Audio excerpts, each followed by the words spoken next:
Okay, so we are live stream now.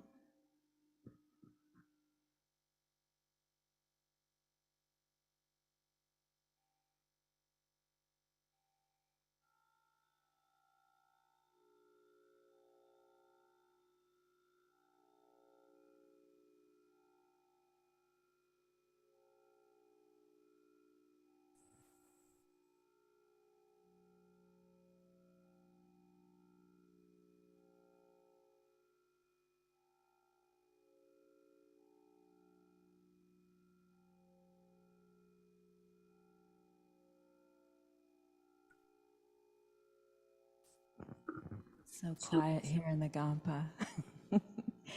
Feel free to introduce yourselves. Oh, or yeah, sit quietly and enjoy the peace and quiet.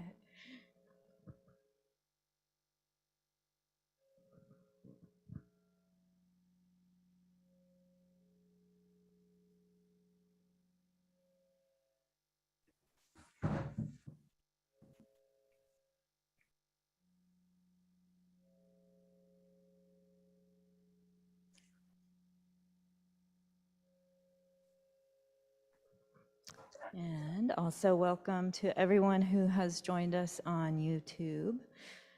Whether you're on YouTube or Zoom, if you do have a question or a comment, just put it in the chat for me. I'm monitoring both of those.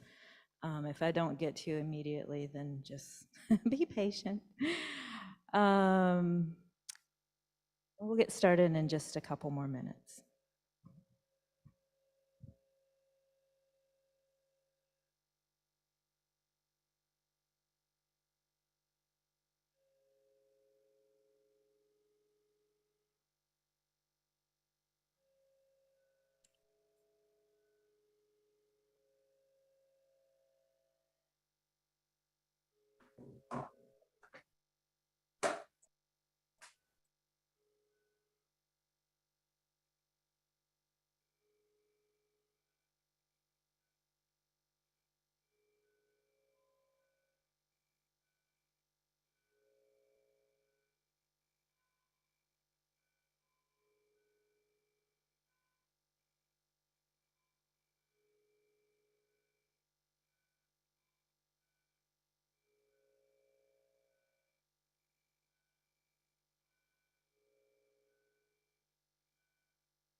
You want to unmute. 11 on YouTube. How's your view? You want to unmute. Yeah, okay, great.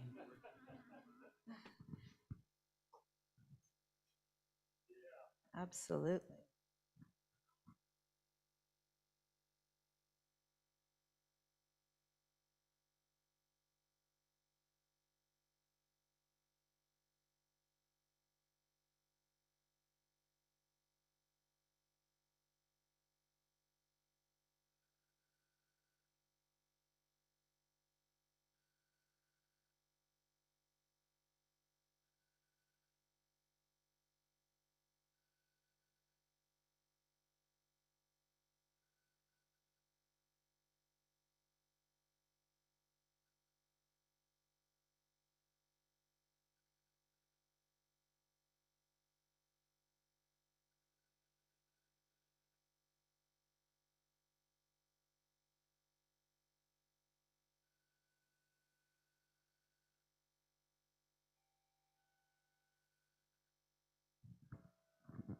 Happy New Year, everyone. Welcome to January 2023. This is a great time to start discovering Buddhism. This is a 2-year course, so I'm glad everyone is here starting fresh with Mind and Its Potential, which is Module 1. Kadampa Center does offer the first 13 modules of in-person classes with 4 FPMT certified teachers, Robbie being one of them. And if you do want to work towards earning a certificate of achievement through the FPMT, you'll need to do that through the FPMT, actually, not Kadampa Center. So we will offer the classes. If you do want to earn certificates, go online, and all of this is in the information on the course materials that are online that you should be able to access now. I'm sorry for there was a problem with the password earlier, but I think we got that all squared away. If you have questions, though, don't hesitate to email me. And as far as accessing those materials, you should have received an email from me today and maybe yesterday and previously. If you did not, then just let me know. You can type it in the chat and I will make sure and put your email address there. And are there any questions from anyone who has tried to access the course materials and had an issue? Because I think we fixed it. Okay, so I think that's all I have. So Robbie, I'm going to go ahead and turn it over to you.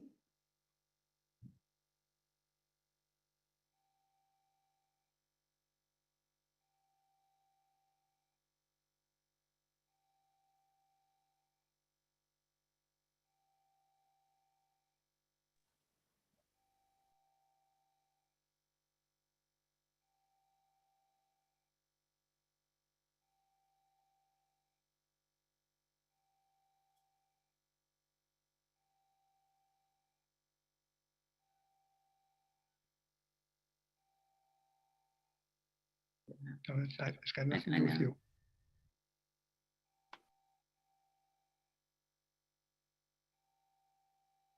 I think we can't hear Robbie, right?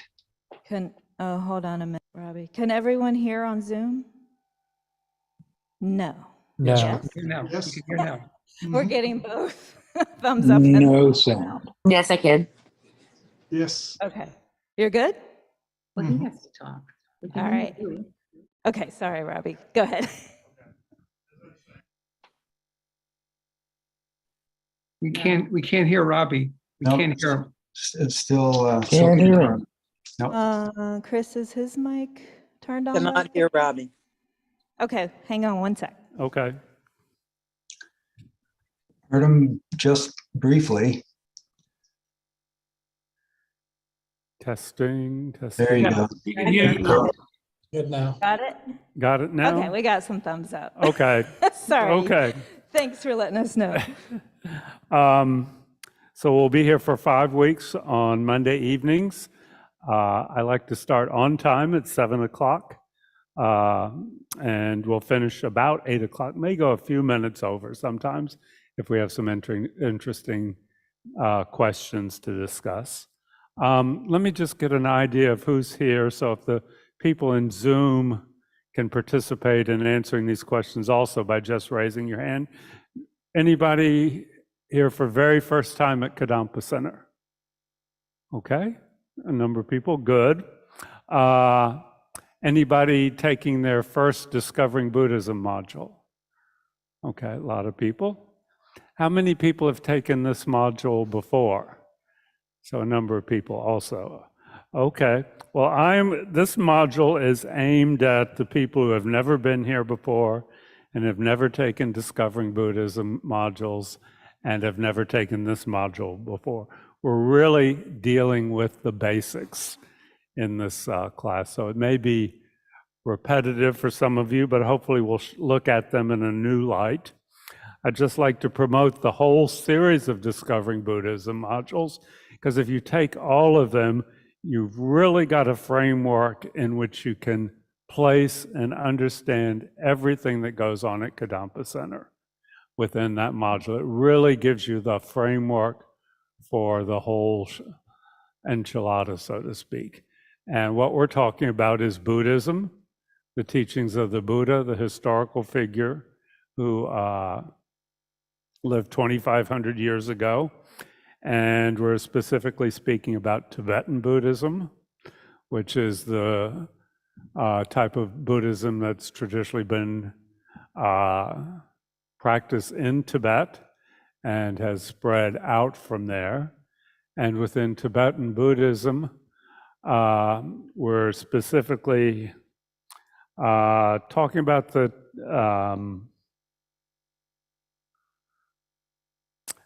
well, let's just leave it at that. We're talking about Tibetan Buddhism, the lineage that has come down through His Holiness, the Dalai Lama, and our teachers here, Geshe Gelek, Geshe Sampo, Venerable Khenso Rinpoche, who was here recently.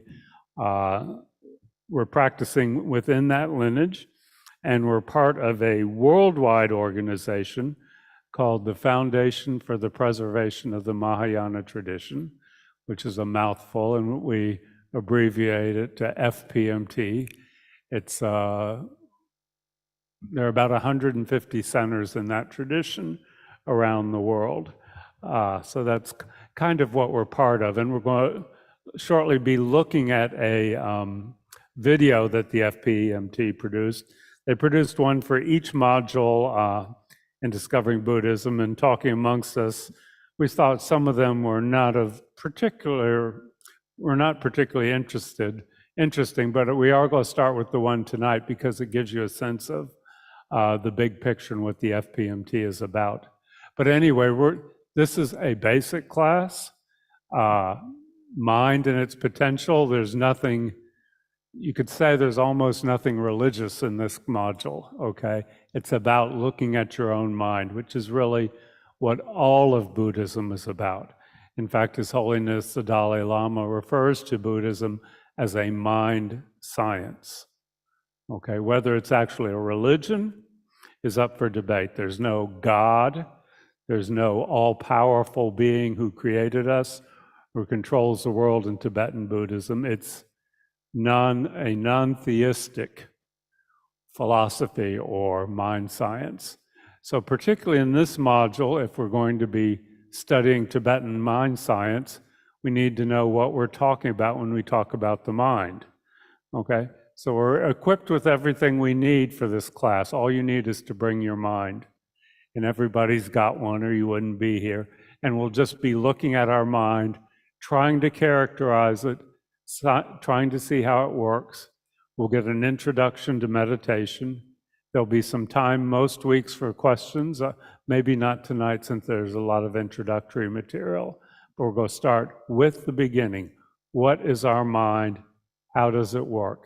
And if you can remember that, if you can remember that as the basis for all Buddhism, everything you come across, no matter how elaborate or strange or, you're looking at all this stuff around here, if you're here for your first time, everything you see here is about making an impression on your mind. Everything you see in here is to help you work with your mind, and as the Buddha said, to develop your qualities of compassion, the wish that others be free of suffering, and your qualities of wisdom, which is what seeing reality as it is. So those are the two things that make enlightenment, compassion and wisdom. And they're qualities that each of us has the ability to develop in our own mind. But if we want to do that in an effective way, we have to understand what the mind is and how it works. And we're going to be using it for a framework for that, what the Buddha observed when he sat under the Bodhi tree 2,500 years ago. All he did was he sat under the Bodhi tree and he looked at his own mind. And he said, "This is what I saw." And he's saying, don't take this on faith. Don't accept it because I'm telling you this. Take it and test it against your own experience. So everything that we cover in this module is to be tested against your own experience.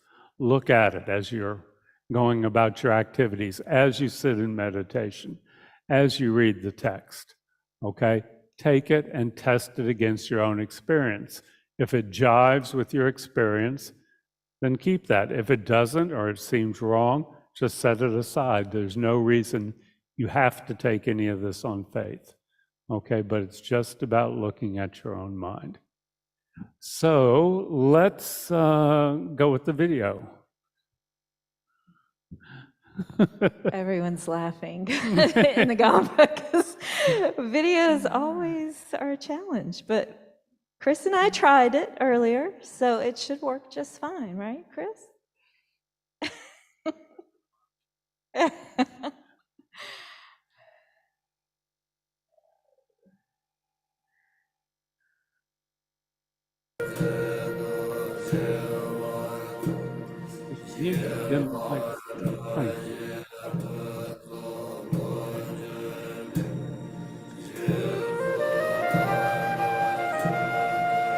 If you cannot hear it on Zoom, type that in the chat for me.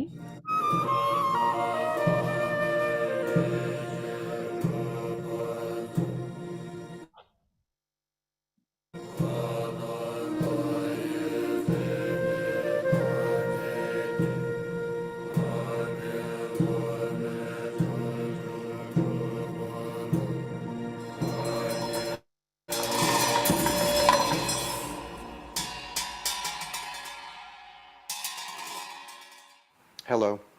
We live in a fortunate age. Maybe you think I mean the modern age. Actually, I mean Buddhism has taken root in the West. Until recently, qualified teachers of Mahayana Buddhism outside of Asia have been few and far between. We've had to travel to the Far East to find deep teachings in the subjects of compassion, emptiness, karma, and enlightenment. Today, it's an amazing gift that we can learn about the ancient teachings of the Buddha through this 13-part video series. You will receive teachings from some of the greatest teachers, Tibetan and Western, men and women, living in the world today.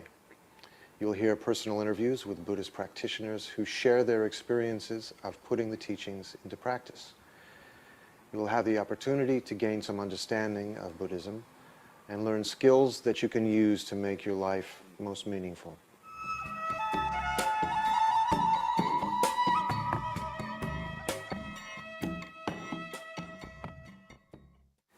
Despite our achievements with science and technology, we still don't know much about the mind and its potential. Yet in fact, 2,500 years ago, Shakyamuni Buddha realized the full potential of the mind. He understood that the mind is not just the brain. The mind is beginningless, and it creates our experiences of the world. Because what we perceive as reality is a function of the mind, not only do we have the power to completely eliminate disturbing emotions like anger, but we can consciously progress to the highest evolutionary state possible, Buddhahood. Every living being has the potential to reach this limitless state of wisdom and compassion. Buddhism teaches us that as we begin to understand the true nature of our mind, we become happier, more peaceful, better able to deal with problems, which makes us better able to help others.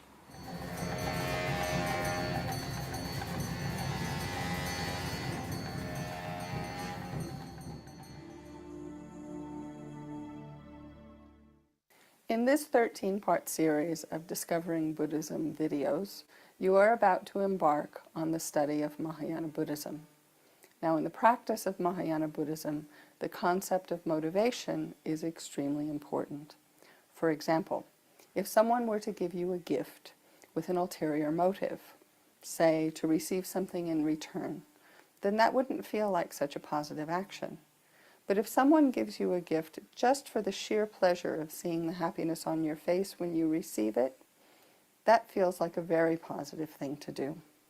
In the same way, in our spiritual practice, motivation, the reason that we do an action, is just as important as the action that we do.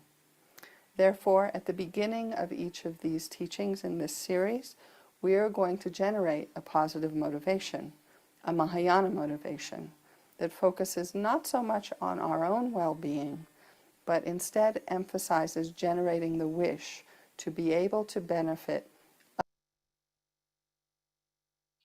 happiness as much as possible. In Mind and Its Potential, the first in this series, we are going to explore the limitless potential of our own minds to bring happiness both to ourselves as well as to other living beings. And so for this reason, again, our motivation as we listen to these teachings is very important. So let's just take a moment right now to generate in our minds a strong thought, the thought wishing to be able to use these teachings in order to be able not only to bring happiness to ourselves, but also to be able to bring happiness and well-being to the others around us.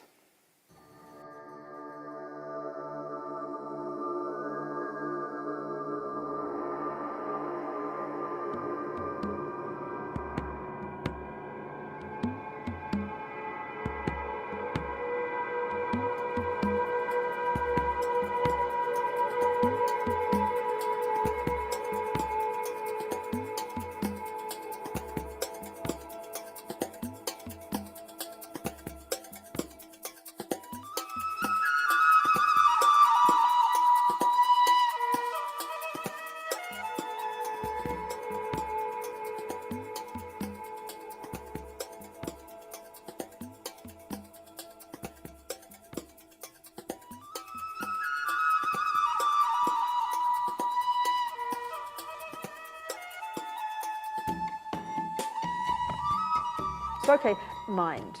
Generally speaking, in Buddhism, you can say it's synonymous with the word consciousness, number one. Number two, this mind of ours, in Buddhist terms, there's not one atom of physicality about it. It's not physical. It's interesting. In the Christian view, we talk about this part of you called the soul that isn't physical, isn't it? Then we have the materialist view, which is there is simply the brain, simply the DNA, the genes, and that's it. So these two views. Well, Buddhism is neither of these. Buddhism has the view that all of the mind, all of the mind, and what that word refers to is the entire spectrum of our inner experiences: intellect, thoughts, concepts, feelings, emotions, unconscious, subconscious, spirit, whatever you want to call, instinct, intuition, you name it. All of this is encompassed by the term mind in Buddhism, or consciousness, okay? The other point about this mind of ours, or about any part of our mind, which is where it again radically differs from all other religious views, is there's not one atom of our being that's created by a superior being, God, Buddha, whatever you like.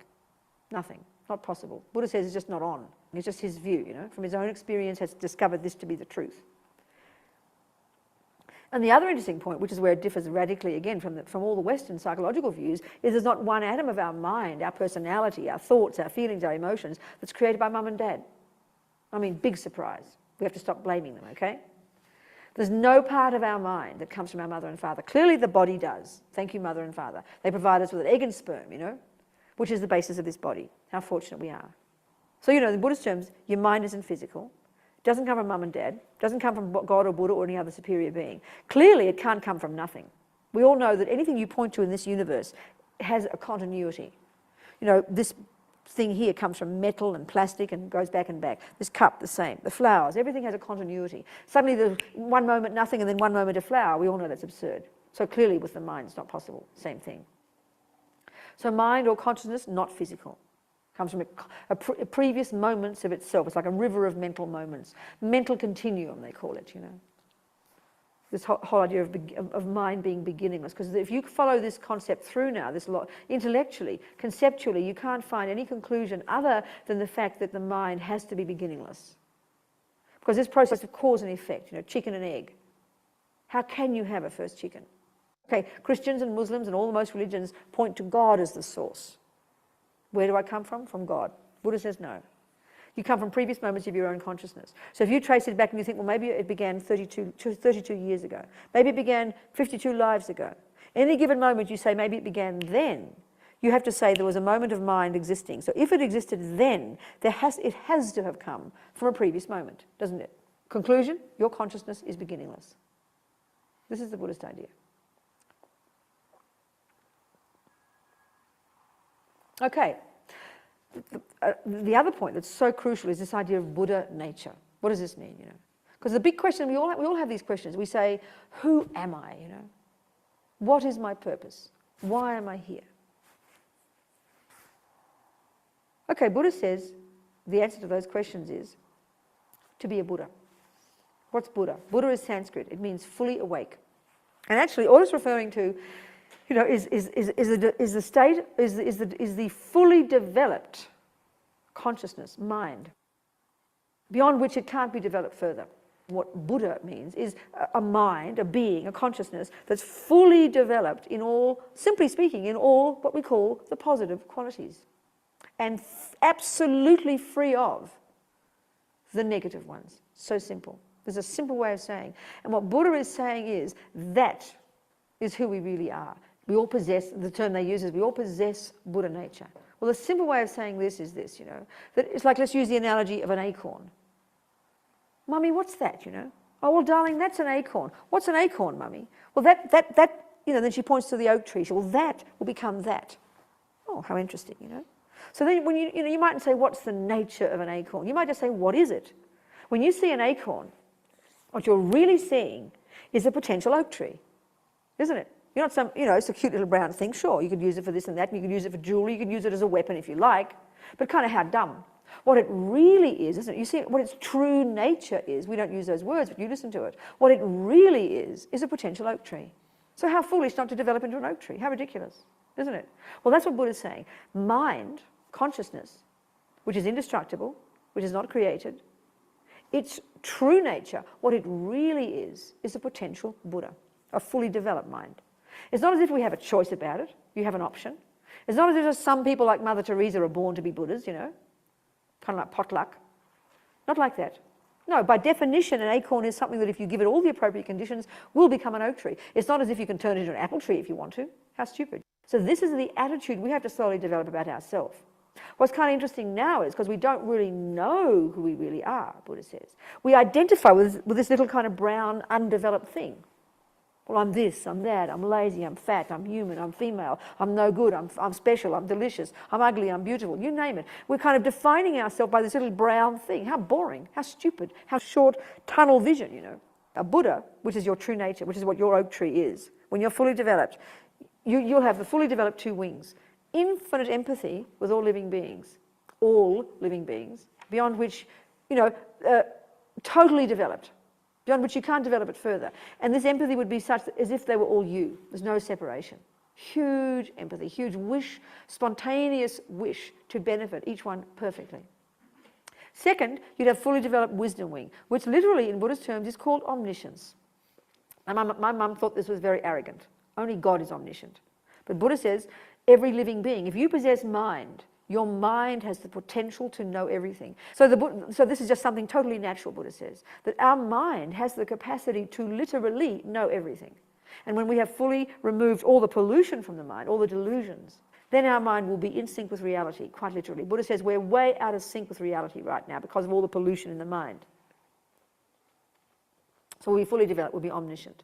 Omniscient, infinite compassion, and there's a third quality, not a wing, that's called literally, if you like, omnipotence. The effortless power to do whatever needs to be done to benefit each one of these countless living beings in the entire universe, to benefit them perfectly based on the wisdom that sees their minds perfectly and knows precisely what to do and how to benefit them. And that would include, in fact, the capacity to manifest your own mind, your Buddha mind, in millions of forms throughout millions of universes for millions of eons as long as suffering sentient beings exist. That's a Buddha, okay? That's enlightenment. Enlightenment isn't just some kind of nice feeling, okay?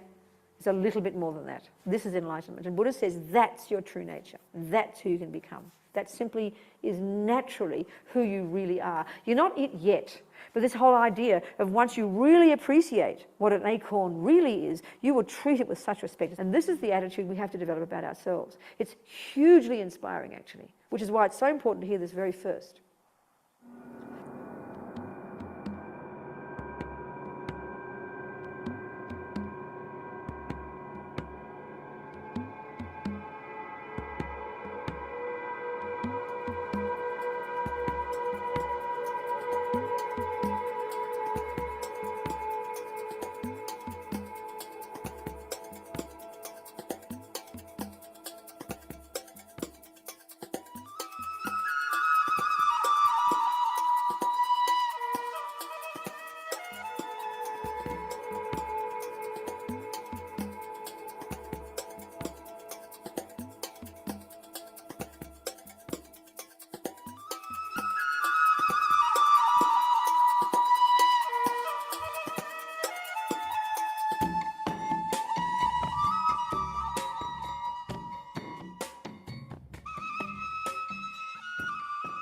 So anyway, whatever our reason, we meet the Buddha Dharma, and in meeting the Buddha Dharma, we start to discover more and more that the source of our suffering comes from our mind. There are external conditions for our suffering. Definitely, there are many, many external conditions for our suffering to arise. But the root cause of our suffering, the Buddha taught, lies within our own mind. And in fact, even meeting the external conditions is something to do with our mind. So the more we understand that our own mind is the source of our suffering, and also, fortunately, our own mind is the source of our happiness, then we begin to understand that the only way to be free of suffering is to change our mind, and to change it radically. If we change it a little bit, we will overcome a little bit of suffering. But if we radically change our mind, bring about a real revolution in our mind, and eliminate the disturbing thoughts from our mind, and develop all the positive qualities of our mind, then we can be completely free of suffering and develop real happiness. Because again, the happiness that we're seeking is not something temporary, superficial. We may never have thought about what happiness we're seeking, but if we check up, we want a happiness that is perfect and lasting. Buddhism says that there is this amazing phenomena called mind, which is not the brain. It is not something physical. It is something formless, not having any qualities of physical matter. The mind is something which is clear, formless, and has the ability to know. In fact, mind is the only thing that knows, experiences, and feels. Mind's job is to know. In every way, the word know, we can analyze this word and discover that there are many ways to know. Right now, we ourselves know in quite indirect and superficial ways, mostly through concepts, mostly through reading, being told things by others. So right now, we are knowing in a very limited way. This is because our mind is being prevented from knowing perfectly, completely by the disturbing thoughts that all of us have. So we can imagine what it would be like without these disturbing thoughts. None of them whatsoever. There was nothing disturbing the innate ability of our mind to know and experience and feel. Yeah. I think this would be an amazing experience. Something truly amazing. Without these distractions, all this confusion in the mind, then the mind could just know. But is it possible to get rid of these disturbing thoughts?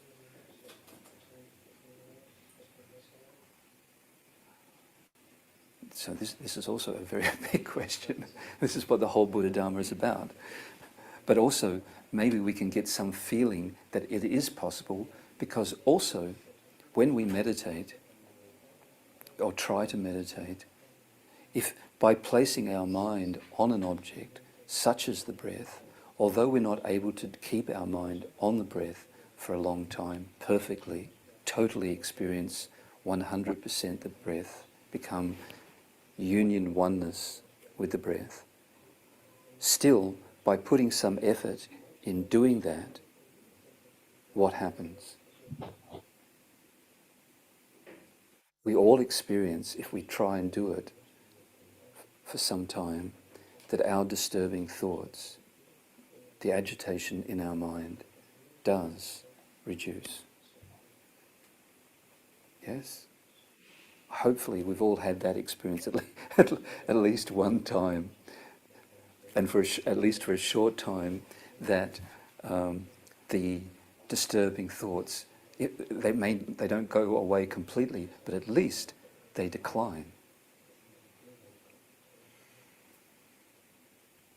This is actually an indication that these disturbing thoughts have no power from their own side to control the mind.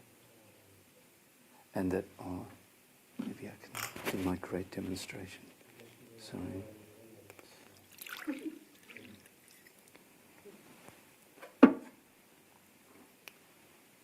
Normally, center directors don't like this demonstration because I destroy that. But normally, our mind is like that. That is our mind, completely shaken, disturbed. But if I stop shaking this water, which will make the director very happy, then what happens? The water returns to its natural state. It isn't natural for water to be agitated. Something else is doing that. And when you stop the agitation, the water just naturally, without any other factors involved, goes back to its natural state. It returns to being level, still, and then it also has the ability, when it's calm and clear, it has the ability to reflect things. When it's completely agitated, the surface of the water has no ability to reflect things accurately. We can also notice that when we do even a little simple breathing meditation, our mind starts to become calmer and clearer, more still, because that's its natural state. We've never experienced this natural state, but that is its natural state, and it always has the tendency to return to it. Think about it.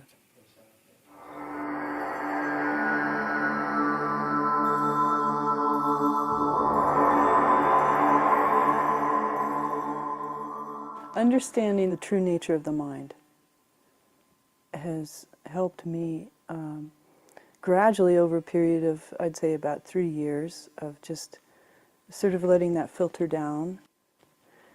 It doesn't happen suddenly. It didn't happen suddenly. It happened very gradually. Let's say I wake up, recently and think, wow, I'm a different person. I have more self-confidence. And because you start to realize that you're not this limited, hopeless, helpless being who's under the influence of all these things outside and all these things inside that cause so much suffering. When people come up to me and ask me about being a Buddhist nun and about Buddhism, many people have this, they've already decided that Buddhism is this dark, gloomy, pessimistic, nihilistic religion that talks about suffering and death. And that's, we do talk about suffering and death a lot, but we talk about it in a way where we're looking at the situation that we're in. And this is really the situation we're in. We're suffering and we have to die. And but there's a solution to it. That's what everybody seems to forget, that part. There's a solution, and the solution is that we have this pure potential of our mind that's unbelievable, that we can become these incredible beings, these Buddhas, what they call Buddhas. You can call it whatever you want, but it's this potential to become beyond whatever your imagination can come up with, a powerful, all-knowing, blissful being who can help everyone. I always wanted to help people. Since I was a little girl, I recognized that people were suffering. My parents were suffering, my grandparents, everyone. I recognized their suffering. I recognized my own suffering. But as I grew up and became an adult, my own suffering overwhelmed me so much that I didn't feel like I could help other people. I couldn't even help myself. And gradually through this understanding and some little bit of taste, experience that I do have this incredible nature. More and more, I seem to be helping more and more people and thinking less and less about my own suffering.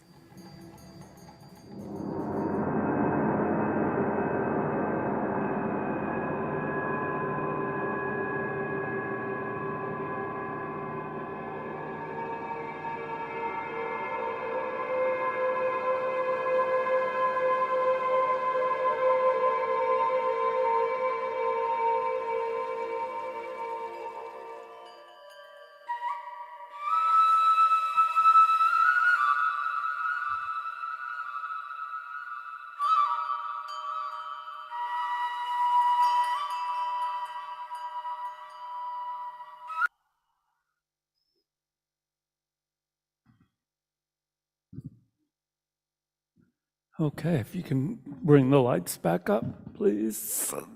Thank you. So I wanted to play that partly just because we tend to forget, those of us who come to Kadampa Center regularly at times, that we're part of this larger organization called the FPMT. And it's through the FPMT that Geshe Galak and Geshe Sampo have come here. They wouldn't be here if we weren't part of the FPMT.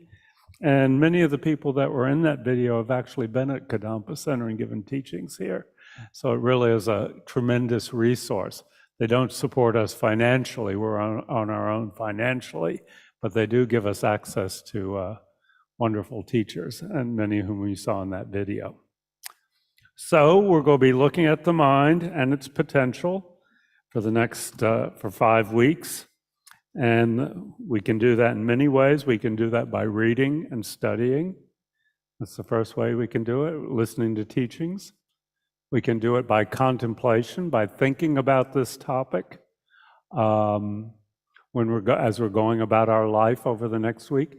And we can look at the mind through meditation. And meditation is a tool that the Buddha has instructed us on how to use to help understand our mind.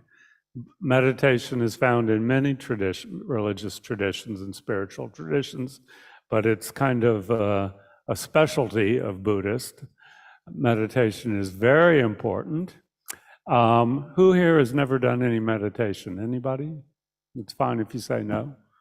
So everybody has some experience, a little bit.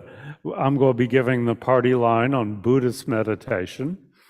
The Buddha defined, does anybody know how the Buddha defined meditation, what it is? It's becoming familiar with something, okay, with the chosen object. So when we do a Buddhist meditation, we're always working with a particular object. The point is not to go blank. In fact, from the Buddhist point of view, it's it's impossible for your mind to go blank because your mind is always knowing something, but it's becoming familiar with the object of the meditation. The Tibetan word for meditation is gom, G-O-M. Most Tibetan words are short, have short syllables like that. And this room that we come in and meditate in is called a gampa. We refer to it as a gampa. It's a room for meditation. So meditation means nothing more than becoming familiar with a chosen object, which is generally some aspect of the mind or some quality that we'd like to develop. We can meditate on compassion. Our mind becomes familiar with compassion. We can meditate on suffering. Our mind becomes familiar with how we suffer. We can meditate on love, on patience, with the idea being that as the mind becomes familiar with something, it takes on that quality. We're developing that quality. So we're going to start off with a very simple meditation. The chosen object is the physical sensation of the breath moving in and out through our nostrils, a very kind of neutral object. But we're going to be becoming familiar with what is it like to concentrate on that. Okay, that's something we usually ignore, but it's something that's always with us, so it's a good neutral object. We don't have a lot of emotional, unless we have serious lung issues, we don't have a lot of emotional charge around our breath. So it's something good to start off with. So the structure for a meditation is, in Buddhism typically, is you set your motivation, you do the meditation on a chosen object. You're not just jumping around from one object to another. You kind of make a plan, and then you do what's called a dedication at the end.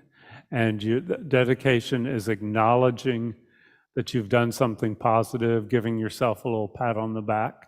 Say, my mind's a little bit different now than it was 10 minutes ago. Okay, not a huge change, but I've changed my mind in a little bit of way, and that's a good thing.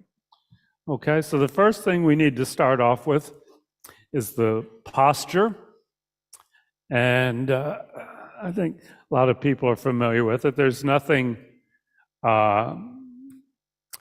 really holy or spiritual in the posture itself.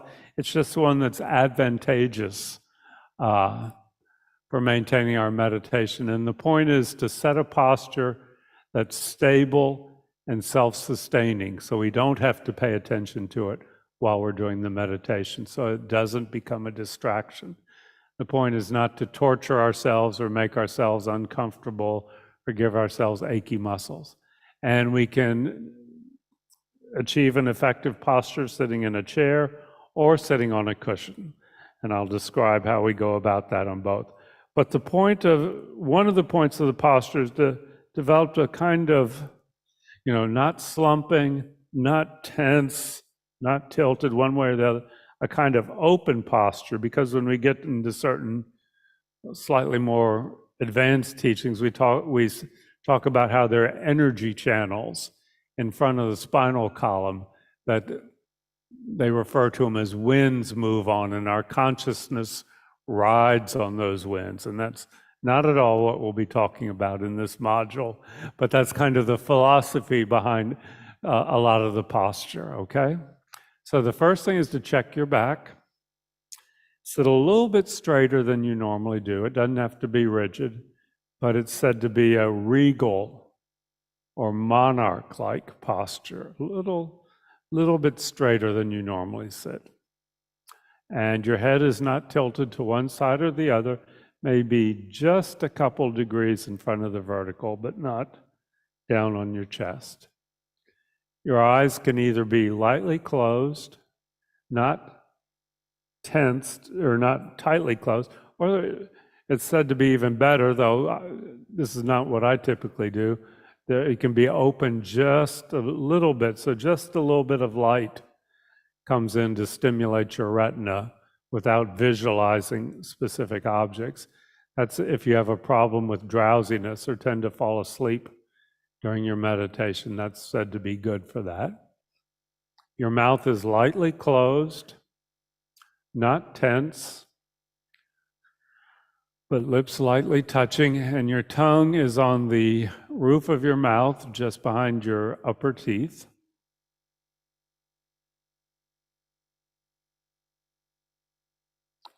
Your shoulders are down, not up around your ears, but down and slightly back, again, opening your chest and opening those energy channels. Upper arms slightly away from the side of your body.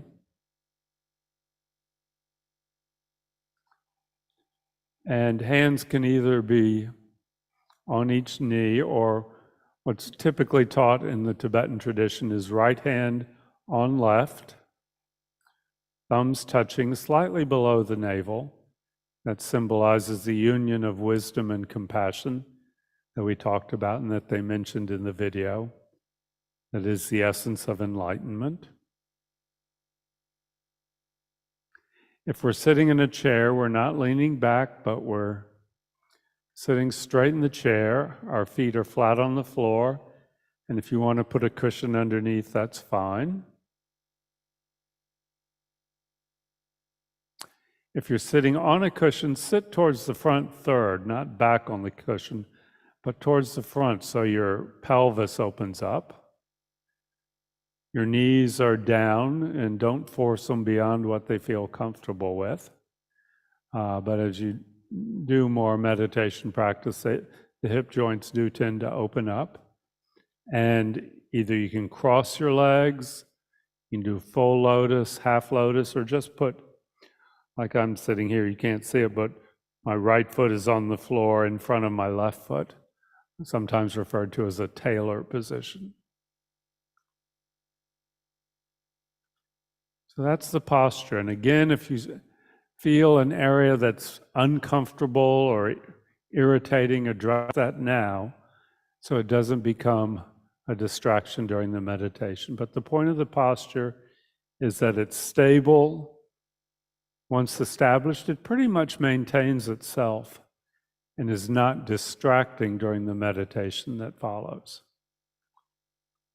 So just scan your body from the top of your head on down, identifying any sources of tension.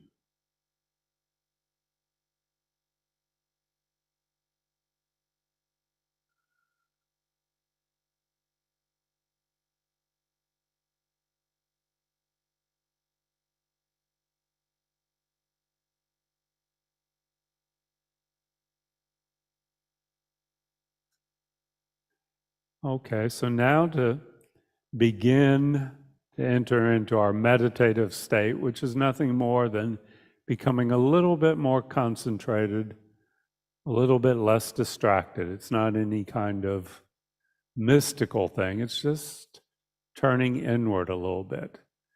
We're going to take 3 deep breaths from the abdomen so that our stomach expands on the in-breath and contracts on the out-breath. And that actually stimulates the vagus nerve, which slows our heart rate down slightly and lowers our blood pressure a little bit. So we're just going to do it 3 times. You don't want to faint while you're sitting on your cushion, but just 3 times.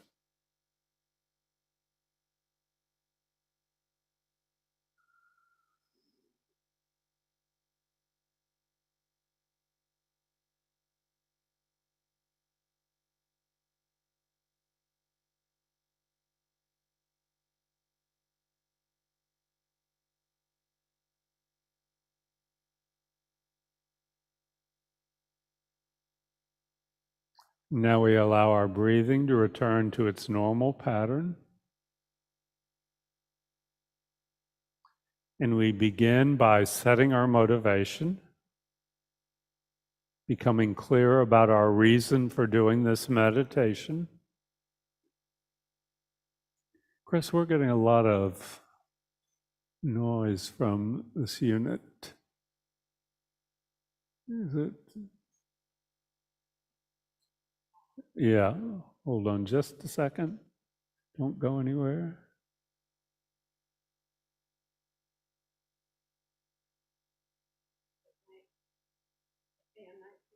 Okay. Thank you. And any motivation is fine. If we're just doing this out of curiosity, that's a great motivation. Thank you. If we're doing it because we want to be a little bit calmer and more relaxed tomorrow at work, great motivation.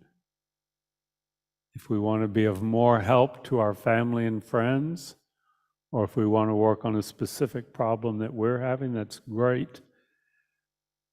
But said that the most beneficial motivation is what's called the bodhicitta motivation, which is the wish to work with our mind so that we can be of greater benefit to others. And that motivation may not come naturally to anybody here, but at least try and generate at least a hint of that. I'm doing this meditation so that I can help others. Just touch on that at least.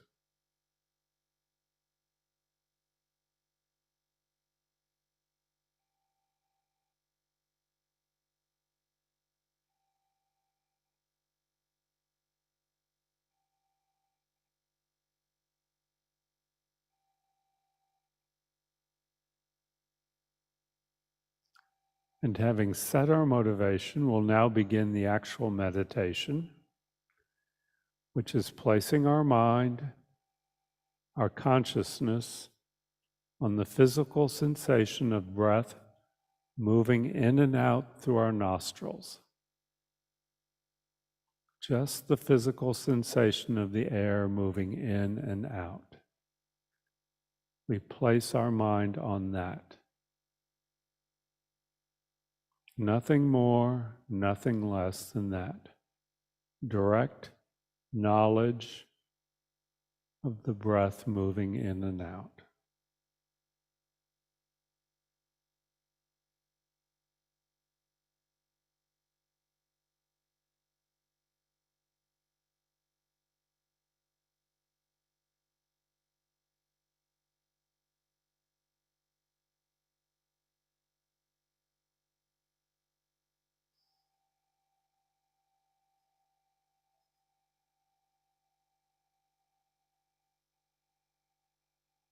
And whenever our mind moves off to another object, a sound, a physical sensation in our legs, a memory of something that happened today, a thought about something we have to do tomorrow, we just set that aside and come back to the breath. The mind can't be on two objects at the same time. It can go back and forth. So if it's on something else, it's not on the breath. And this meditation is about staying on the breath. So we don't get harsh with ourselves or mean. We just set the distracting object aside, come back to the breath over and over and over again. And that's the meditation.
And we can end our meditation with a dedication. We acknowledge that we've done something a little bit out of the ordinary. We've exercised our concentration muscle a little bit in a way we usually don't. We acknowledge that this has made a positive imprint on our mind. Small though it may be, it's a positive thing. And we rejoice in that. And we think, may this positive energy not be lost, but may it benefit all living beings ultimately.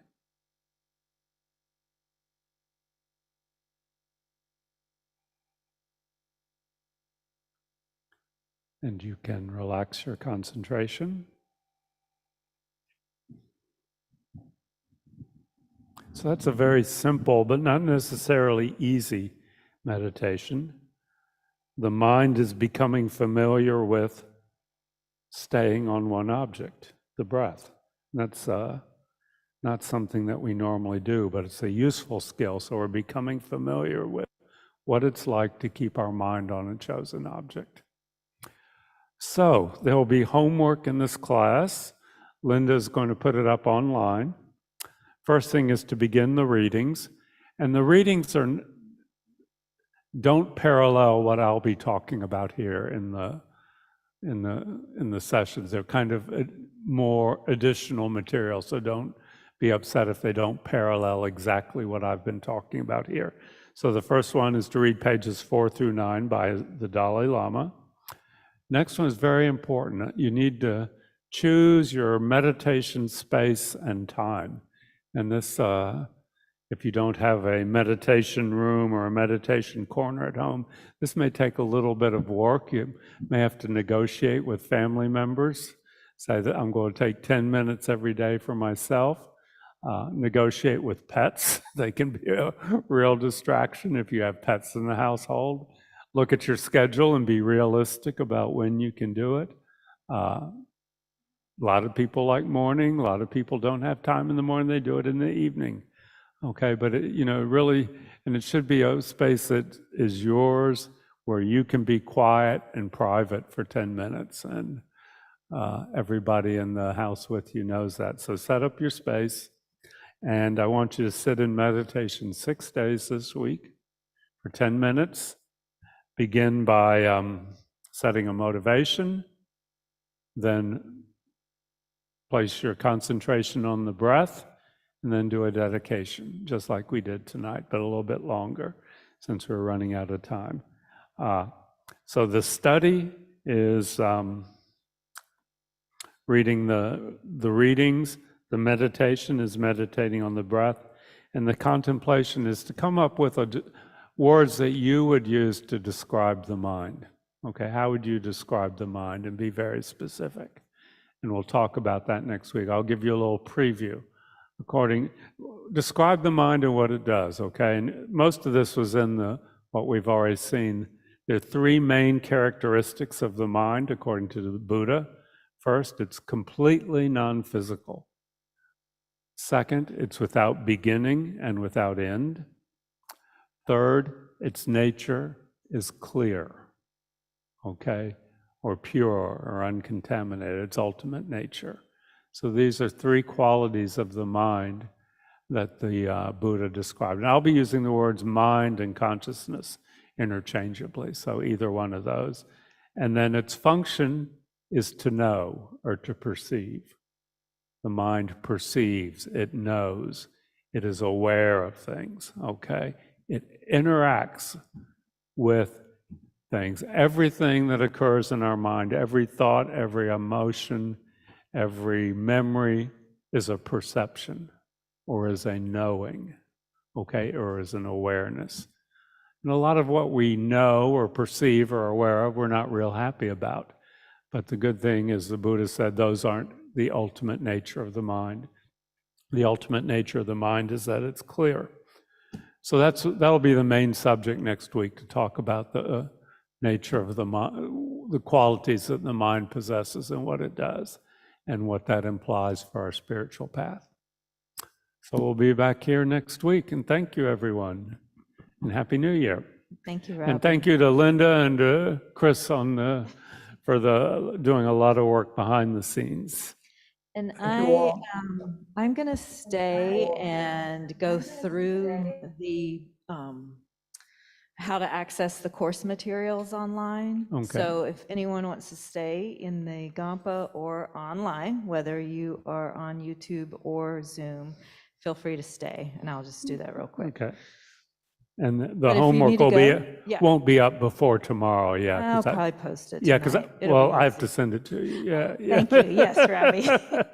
It's probably the same as last session. Yeah. I probably have it actually. Okay. Thank you. Turn the projector back on so y'all can see. Maybe. Thank you, Robbie. Thank you, bye. Thank you. Thank you, everybody. Thank you.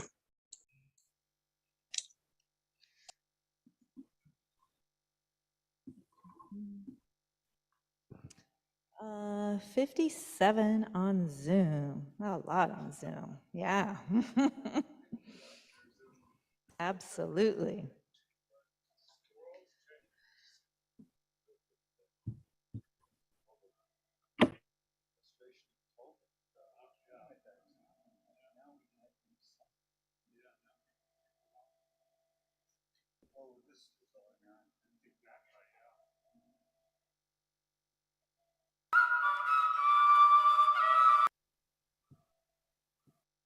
Sorry, y'all. I'm working on getting my screen up. Obviously, I don't need this screen. Let me try again. Okay, so I'm going to walk you through this. So if you go to the Kadampa Center website, which is kadampa-center.org, you're going to put a / and then type in user, okay? And then that will bring you to the screen. You have to scroll down a little bit and type in the username, which is db-participant.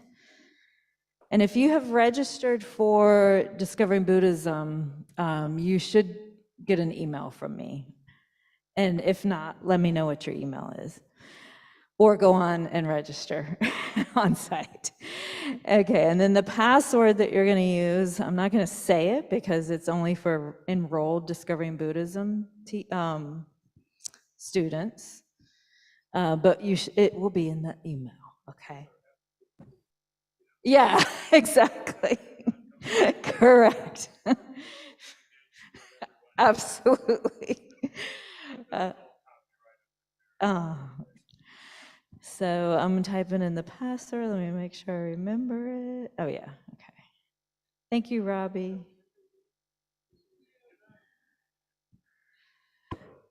Okay, once you type that in, then you get to this page, and it's the Discovering Buddhism course materials. Oh, I need to share this screen for... Sorry.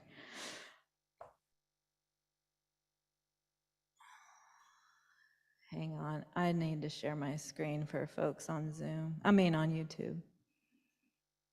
Okay, sorry, y'all. Can folks on Zoom see this now?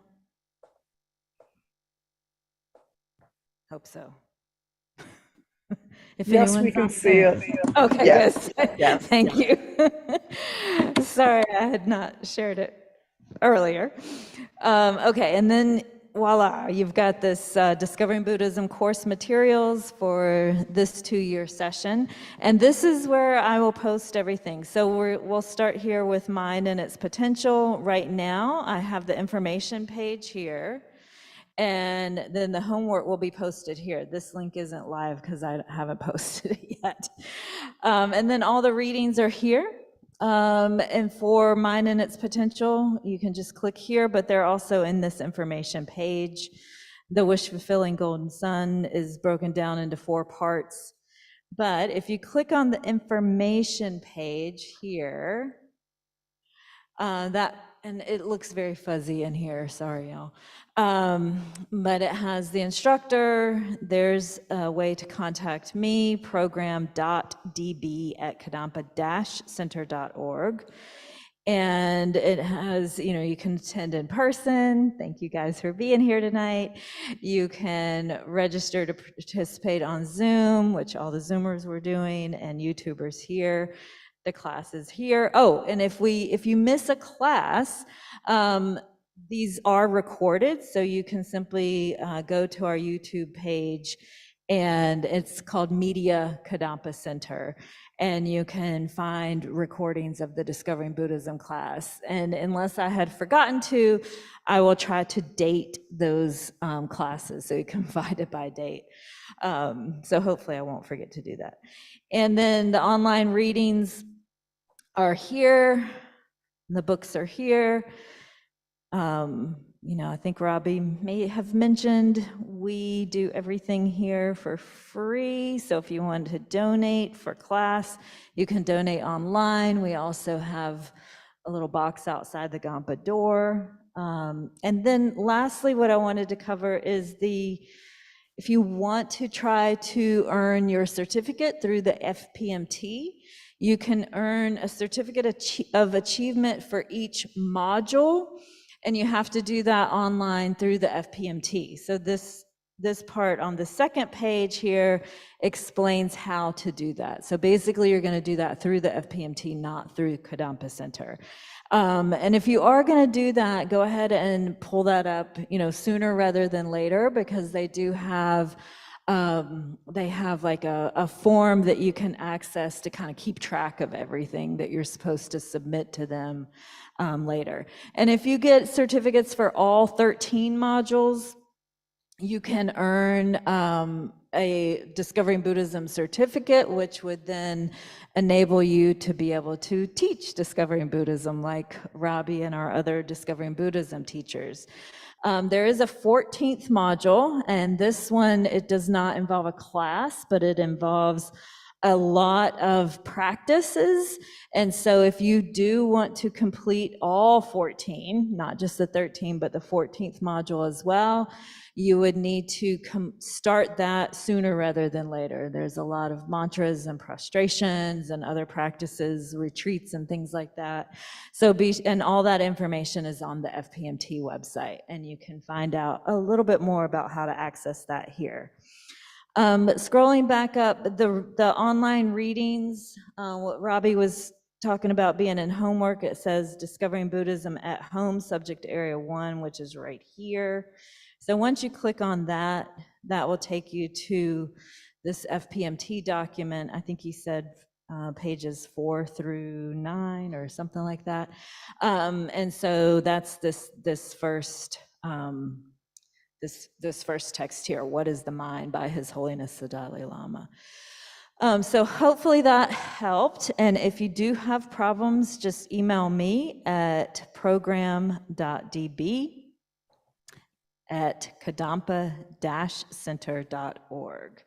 Look for an email from me if you have already registered. And if you haven't registered and are somehow joining us on YouTube or Zoom, just let me know. I did get one person's email address earlier, so thank you for that, John. All right, any questions from folks either in person or online? Hi, Linda. Right. I've got a question for you that I sent over the chat. Yes. Well, first off, thanks so much for your help coordinating the class and all that. It's greatly appreciated. I know there's so much behind the scenes work that goes into this sort of thing, so thank you. Absolutely. I did want to draw attention to, and this might just be user error or confusion on my part, but the Wish Fulfilling Golden Sun of the Mahayana Thought Training, part 1, one of the readings for today's, I was able to access the PDF link, no problem, but the PDF there was truncated to 22 PDF pages, and that only got through like the vocal pronunciations and a little bit after, because most of those 22 PDF pages were actually the table of contents. So I think I understood the assignment to be reading content pages 1 through 3. Right. Not of this one, but the wishful fulfilling. And I just wasn't sure if that was I was just a little confused about where that is, because the other link took me to like a 22 long PDF that seemed to be the wish fulfilling, but it only got through most table contents. The Wish Fulfilling Golden Sun text is broken down into 4 different, where is it? Actually, let me get back to, here. Okay, so down here, Wish Fulfilling Golden Sun. So part 1 is here, and it said page 1 through 3. And so you don't look at the pages on your computer screen, but instead on the actual document. So as I scroll down, let's see here. I think this is page 1, maybe page 2. Yeah, this is a little weird. Hang on. Because yeah, this is what I Oh saw yeah, as okay. well. Yeah. So I think what it is, it should be probably the part 2 instead of this. No, I can't get out of Oh, okay. here. So go to part 2 to get Yeah. content pages through 3. Stop that. Gotcha. Just a second. Yeah. Yeah, and it is very confusing. I'm sorry. The wish fulfilling golden sun is it's always No like, problem. and I can't get this. Oh yes, yeah. I just opened up part 2 and I'm Okay. seeing like actual Arabic numerals 1 okay, through sorry. 3. Yeah, so that should have said part 2 on that document. And No problem. Thank you. Yeah, it's loading. And then again, so, up here it says pages 2 through 42. But again, don't necessarily look at that on the computer, but instead here. So here's page 1. And then page 2, even though up here it says it's page 6. Does that make sense, everyone? And here's page 3. And then I forget what the next part was, but it might even be part 3 of the wish fulfilling golden sun. So anyway, I know it's confusing. If you do have other questions, though, just let me know. All right, any other questions that I can answer before we head out? Okay, I'm going to discontinue the YouTube.